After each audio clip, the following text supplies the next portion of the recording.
India Pakistan ওয়ারের ক্ষেত্রে আমরা অনেকেই মনে করতেছে যে পাকিস্তান উইন করছে, অনেকে আবার মনে করছে হয়তো ইন্ডিয়া লুজার।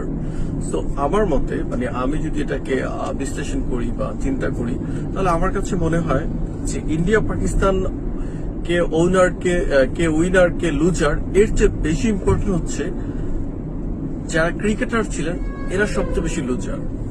সাপোজ আমি যদি আইপিএল চিন্তা করি, আইপিএল এ বিশ্বের সবচেয়ে নাম করা খেলোয়াড়রা ছিলেন, তাদের ওয়াইফ, বাচ্চা কাচ্চা ইত্যাদি ইত্যাদি, ইভেন ফ্যামিলি সহ তারা অনেকটা পিকনিক মুডে, ভ্যাকেশন মুডে ছিলেন, তাদের এটা মিস হয়ে গেল। আবার যদি পিএসএল চিন্তা করি, পিএসএল ও সেম, বাংলা যারা আইপিএল এ চান্স পায়নি, তুলনামূলক একটু ছোট প্লেয়ার বাংলাদেশের কিছু ছিলেন, রিসার্চ ছিলেন, আরো কেউ কেউ ছিলেন। তো ওনারা একটা সুযোগ পাইছেন একটা এরকম লিগে, বিদেশি লিগে খেলার, তারা এই সুযোগটা মিস করলেন। সো এই টোটাল যুদ্ধের ক্ষেত্রে ইন্ডিয়া পাকিস্তান যেই উইনার হোক আর যেই লুজার হোক, বাট সবচেয়ে বেশি লুজার হয়েছে ক্রিকেটাররা, যারা এই যে একটা ভ্যাকেশন কাটানোর চেষ্টা করছিলেন, তাদের এটা বন্ধ হয়ে গেছে। আমার মনে হয় hopefully within very short time IPL আবার হয়তো শুরু হবে।